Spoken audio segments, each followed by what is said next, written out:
Hey, how's it going? Top 10 plays for Battlefield 3 by Hazard Cinema. And number 10, I had to watch this one a couple of times, and I've come to the conclusion that this Jeep must have been rigged with C4. Because one magic bullet from Tizar's SV98 caused a massive explosion on that Jeep, and got him a huge multi-kill, and as you can see, he gets a bunch of points for destroying explosives. So I can only assume that he must have nailed a good shot on one pack of C4 out of about 3 or 4 that were stuck to the Jeep. Number 9 is R2K88, who's on the defender's end of the first base of Metro, but he's on the attacker's side and he's looking to plant these bombs.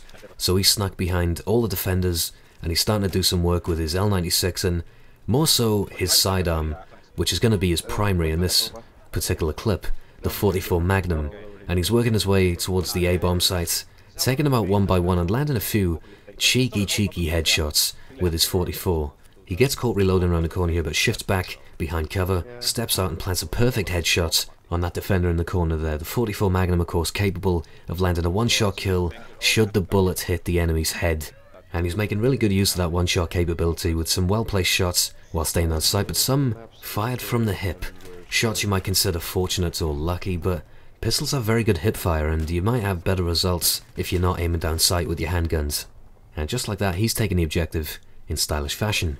Number 8, Flashbang 707 is going to show some good active vehicle play, and he's going to start the clip off in his Little Bird, clearing out the enemies from defusing charges on the A-bomb sites of No Shot Canals, the first base of Rush. Unfortunately, it takes a knock and crashes the Little Bird, but he spots the Tunguska that knocked him out of the sky, and his teammates all crowded round, started attacking it and forced the enemy to jump out from panic, and Flashbang, in a flash, you might say, hops in and takes it for himself. I can't help but think that that enemy driver panicked a little too soon and jumped out a little early, but the Tunguska, of course, is an anti-air vehicle, and the helicopter is not exactly going to last very long versus this AA tank. All in all, really good vehicle play from Flashbang from his own helicopter to the enemy tank to capitalize on the enemy's mistakes. Number 7, I Am PC Gamers for the win. Guns through this helicopter, disables it but takes a knock on it mid-flight, flies behind the spawn ship to recover, comes back in right towards Wake Island, takes out 1 and 2 enemy boats. The aerial vehicles here showing their dominance against marine transport, if you like. If you check the heads-up display, you can see his team have all 5 flags in this conquest game, so the only place the enemies can spawn right now is their initial deployment, the carrier ship. And with boats being a main source of transport, our man in the jet is making sure they're not going to be a problem. Number 6 is White Moose, once again making the top 10 plays, this time with the M26 mass shotgun, but with flechette rounds making it the M26 Dart. After making the breakthrough down the left-hand side, he came out with 5 kills, now he's made it 6, and A has just been planted. He's defending Grand Bazaar, and he's managed to find his way behind the enemy team after the initial squad wipe on the left-hand side, and he's managed to take out pretty much every single offensive player. And to top off that spree of 11 shotgun kills, he also got a defuse that he thoroughly deserved.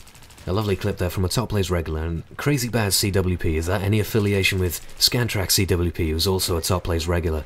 Maybe, maybe not, but I can only assume that your clip is going to be of a similar standard. It's got to be number 5 for a reason, right? Well, he did just clear out the entire hilltop of No Shot Canals between his M4 and RPG, and now he's doing the work with his M1911 pistol. He racks up 8 kills between his M4 and his M1911 in this streak, and disables the enemy's Jeep. But it's all in vain as he tries to defend this last AMCOM, and he gets killed, and a quick check at the scoreboard suggests that he's putting in overtime on the kills, while his teammates aren't really pulling their weight. Perhaps unlucky with the team balance there, Baz, but at least you got a good streak out of it. Number 4, Omnifnal is playing PCs, playing Operation Metro, Rush, Base 2, Defense, and he's playing support and he's playing the PKP Pecheneг, and my goodness, how he manages to maintain this streak for so long without getting shot, I have no idea, but if the enemy aren't going to kill you, you might as well kill them first. And he's certainly doing that to some major degree. Like, this is tenfold the action you'd see in this particular part, and it's coming from one dude, and like, how often do you go into a gunfight with an extended mags PKP, and you're having to reload it before you've even finished the damn gunfight? He started that clip with 0 kills, and he came out with 16 in total, 14 from the PKP, 1 from a nade, 1 from a G18. Mostly hipfire too. Number 3, more light machine gun defense on Rush. This time it's with the M60 from 603 Matty. This clip, however, is going to require a little more precision because it ain't quite Operation Metro, where everyone's up in your grill. This is more long-range sightlines of the initial hill of Damavan Peak, and you're going to have to aim down sight and pick your shots carefully. And that's exactly what Matty's doing here. The M60 has never been an easy gun to shoot at long distance in any shooting game I've ever played. I'll assume Battlefield 3 is no exception, but I can find out for myself now because I've finally got my PC and I'm playing Battlefield at last in the way that I've desired for so long. And I can say it's a very welcome switch, I'm loving it. But the M60 is a gun I'm yet to unlock. Need to put some more time into support. Maybe I can take some inspiration from this clip and the previous one on Metro. Unfortunately, our man on Metro died because he couldn't get a reload in. But this area of Damavan Peak's a lot more open, offers a lot more space, and time for you to recover, reload and get a new belt's worth of 200 rounds into your LMGs. And with a fresh 200 shots ready to go, the ass kicking continues. And I have to say, it's very rare you find a clip that's this long that sustains such a high amount of action in Battlefield 3 in the way that this one did. I think number 3 was my personal pick of the bunch. Awesome streak. Number 2 is a hardcore clip with the L96 with the red dot. The concept of sniping in hardcore is kind of a cult following. There's a lot of fans, but a lot of people aren't so fond of it. But I'm honestly yet to try it myself. I would like to try it. It looks kind of fun. Looks like it might make a nice break from playing the regular core once in a while. I'm not sure I can stick to it for too long though. I'd find myself having to go back to core for some regular gameplay, but I don't know. Every now and then it might be nice to jump into. I guess that's the beauty of Battlefield 3. It has all kinds of game modes and maps that suit all different kinds of needs. Because right here our man normally gets 1, 2, 3, 4 and just connects a 5th shot on the last man before getting out of dodge of gunfire from behind.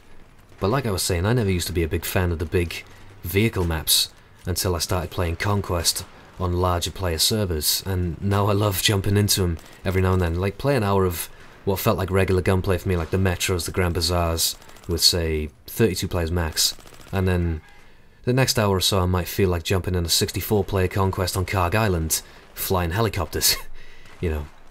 And that's why I love Battlefield 3. Whatever kind of mood you're in, whatever kind of gameplay you like, it's got something to satisfy your needs all around the board.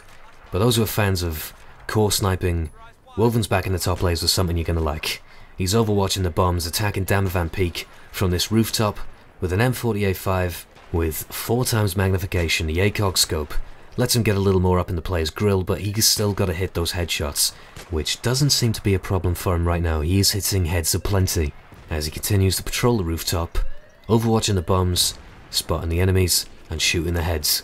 And the BM-com has just exploded. Is kaput and no longer with us, as Woven tracks this defender here, lands a cute headshot on him. His teammates are going to be working the A-bomb site now, as he's looking around now for more enemies to spot and suppress with his sniper rifle. Finds one guy here who's going to stall him a little, as Woven sends a stray bullet his way, which causes him to hide. But he ain't going to take his eye off you. He'll look away a couple of times, but it's just kind of teasing him a little. There he is. He's come out now. Bang! Right in the face.